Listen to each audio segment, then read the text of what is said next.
And this is where there's opportunities. It was a motion that I know Councillor Parrish brought forward. I was the first to vote on it when it came in. And this is something that no matter what anybody looks at anything, is we're all human beings. People need to be treated with respect, and what's quite frankly happening in Gaza, and maybe I'm jumping the gun on some questions, but I'll tell you, just overall, I'm a firm believer that aid has to flow, peace has to come in, and it has to be done in a meaningful two-state solution. And that way, you need to have something that's got some longevity to it.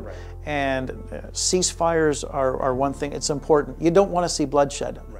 How can anybody see children of all races getting killed?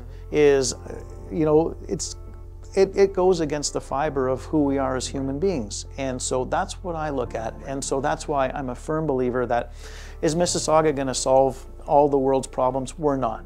But can we be that example, and can we advocate? Absolutely. And this is also where, my interactions with the provincial and federal governments, especially the federal governments, I don't have a party affiliation. So when people say, well, what can you do? Well, I can work with all people.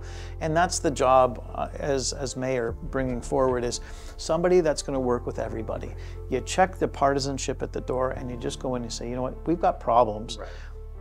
And how do we come up with some solutions, and make sure that, and quite frankly, that all the communities that want to be a part of it, we have our diversity and equity and inclusion, committees, but make sure that they have what they need to be able to function, because I know it's had some rocky times in the not too distant past, and I know emotions are high.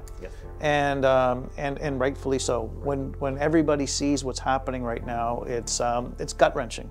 And if anybody thinks it's not, I don't know. I don't want to know the person, because it is gut-wrenching. And so that's really what I look at, is making sure that the right people are at the table. And then we also look at some others, and that was part of that motion, for example, the Interfaith Council appeal, and other groups. And this is where you see people coming around from all different faiths, and it's not uncommon to see when we get together, everybody's embracing each other, talking with each other, and again, being, as I mentioned, that beacon, what we should be around the globe. But this is what we're seeing in essentially some sort of banquet hall, and why should that not be put out to the world stage to say, look what's going on in Mississauga? And so there's a real opportunity here that we lead by example, and that's really what I want to take forward.